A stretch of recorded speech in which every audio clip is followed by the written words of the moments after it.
My name is Mazlika Tisa. I'm from BIN. So today I want to explain about happiness.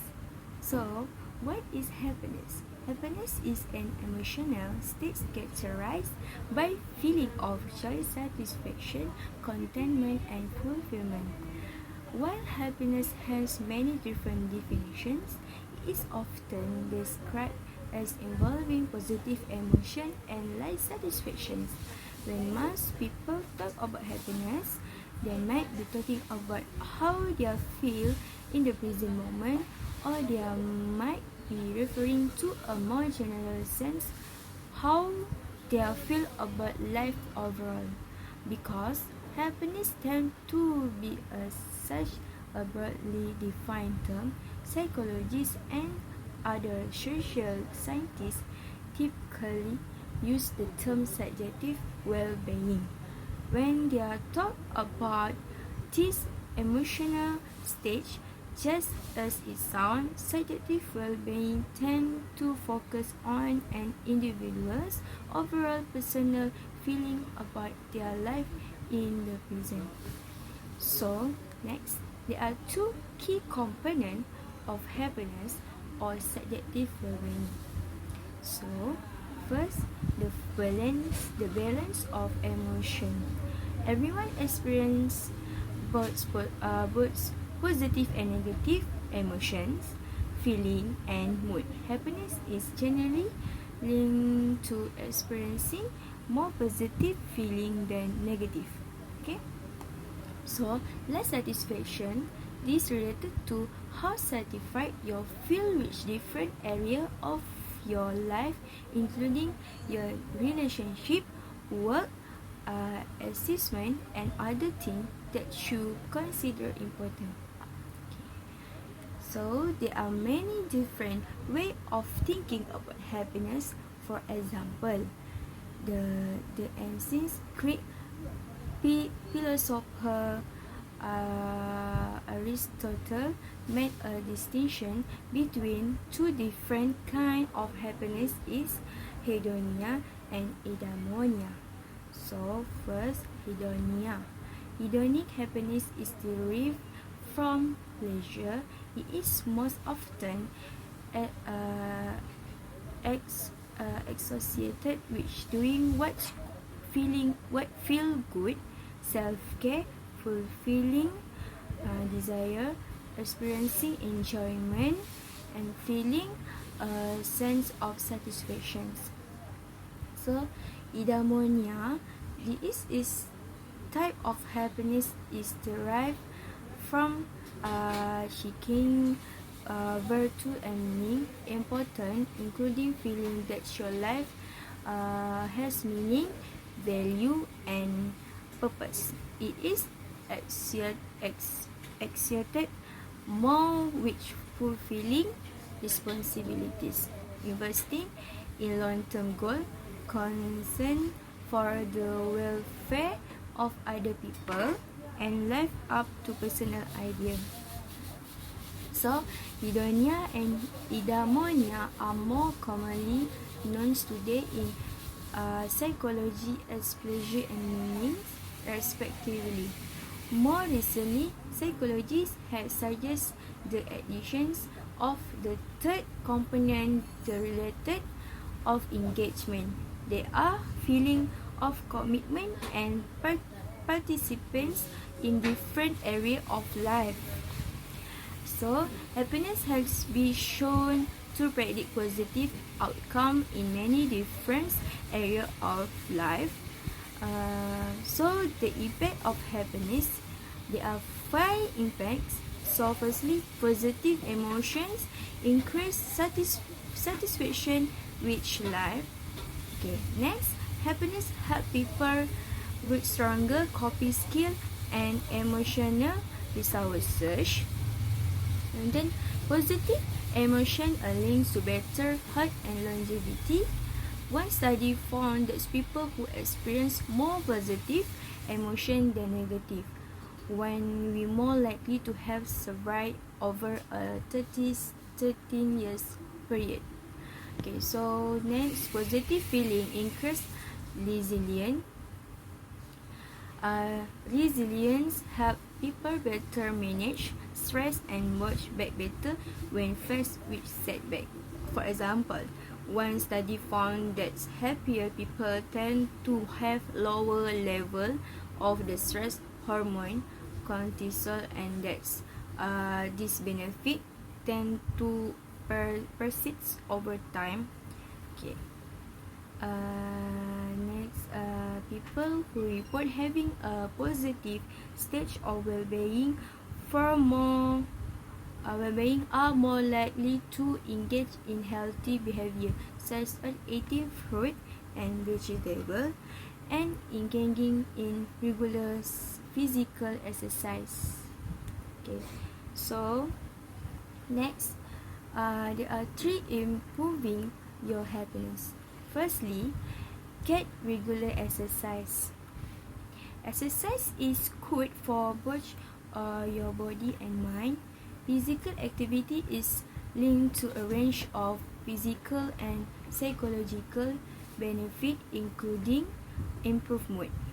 Numerous studies have shown that regular exercise may play a role in warding off symptoms of depression, but evidence also suggests that it may also help make people happier too.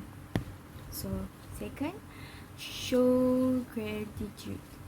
Keeping a gratitude list is a relatively easy, affordable, simple, and pleasant way to boost off your moods. Try setting aside a few minutes each night to write down or think about in your life that you are grateful for. Okay, so let's find a sense of purpose. A sense of purpose involves seeing your life as having goal, direction, and meaning. It may help improve happiness by promoting healthier behavior.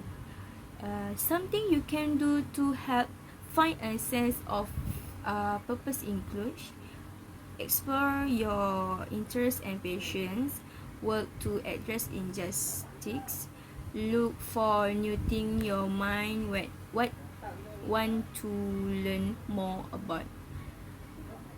Okay. While sharing happiness is important, there are times when the pursuit of life satisfaction falls short. Some challenges to watch for include valuing the wrong thing. Money may not be able to buy happiness, but there is research that spending more on things like experience can make you happier than spending it on material possessions, rather than overvaluing things such as money, status of or material possessions. Pursuing goals that result in more free time or enjoyable experience may have a higher happiness reward. Okay, next, not shaking social support. Okay, social support means having a friend and loved one that you can turn to for support. It is important to remember that when it comes to social support, quality is more important than quantity.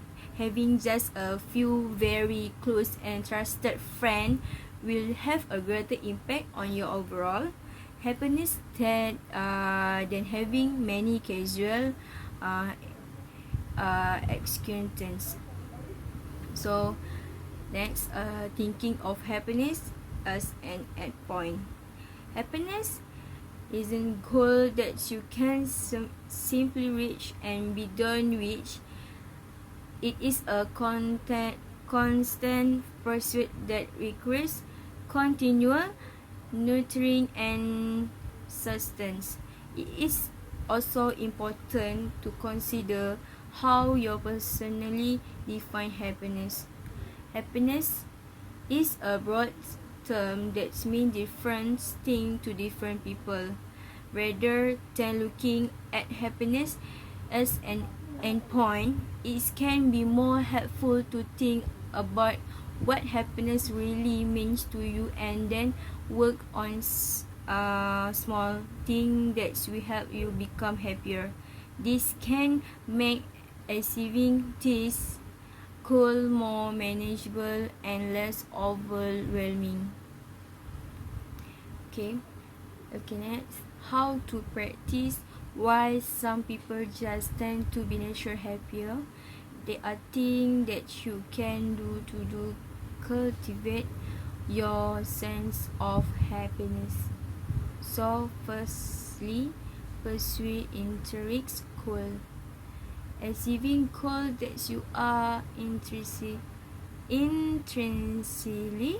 motivated to pursue, particularly one that are focused on personal growth and community, can help boost happiness. Okay, next, enjoy the moment. We have found that people tend to and they become so focused on accumulating things that they are lost track of actually enjoying what they are doing. So rather than falling into the trap of mindlessly in accumulating to detriment of your own happiness. Focus on practicing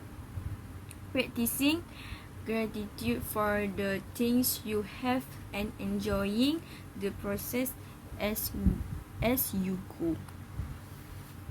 Okay, next, history of happiness. Psychologists have also proposed a number of different theories to explain how people experience and pursue happiness. This theory includes Maslow hierarchy of need. The hierarchy of needs suggests that people are motivated to pursue increasingly complex needs. Once more basics are fulfilled,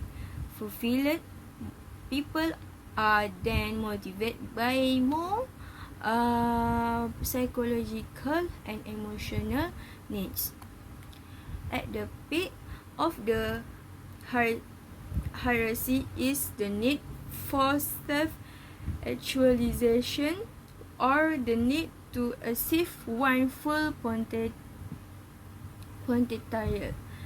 The theory also stresses the importance of peak experience of transcendent moment in while a person feel deep understanding, happiness and joy. Okay, next, positive psychology. The pursuit of happiness is centered to the field of positive psychology.